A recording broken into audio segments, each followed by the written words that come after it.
questions. So who at the State Department allowed you to do this? Well, go ahead, give you the heads up, Secretary Clinton. Who at the State Department allowed you to do this? Who went through your emails? Because you've been very murky about this. Who went through your emails and decided which ones would be destroyed and which ones would be saved? It wasn't you. You've never suggested it was you. You always speak like it's some third party. Who was that person that went through those emails? And did you have somebody that had national security clearance to be able to tell? Did you have somebody that was also read into the Freedom of Information Act law to make sure that you weren't destroying the only records that the United States of America had of your work while Secretary of State before you destroyed those? Possibly valuable information to this country?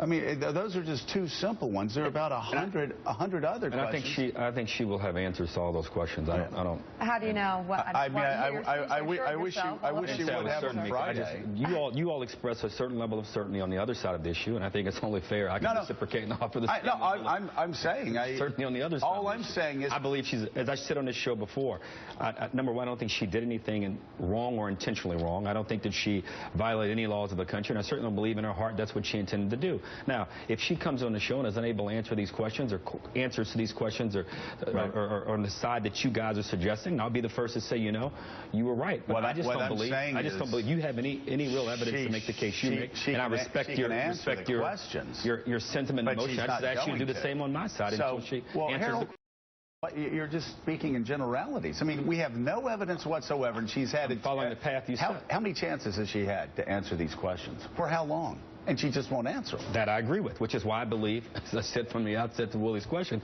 she had to come on and do these things. You asked me what basis do I have, I'd turn around and ask you the same thing. That's why I want to hear answer the questions. And I have every confidence knowing her the way I do that she has not done. So you ask me what evidence I have? We could roll the entire United Nations press conference if you would like. I'd be glad to do that. I'd be glad to roll one misstatement after another. She has made, and this is objectively, she has made one misstatement after another. She has said things objectively about this server and about this process that are blatantly untrue. Now, it doesn't take a former Republican congressman to say that. You can take Ron Fournier and other people that have followed this closely.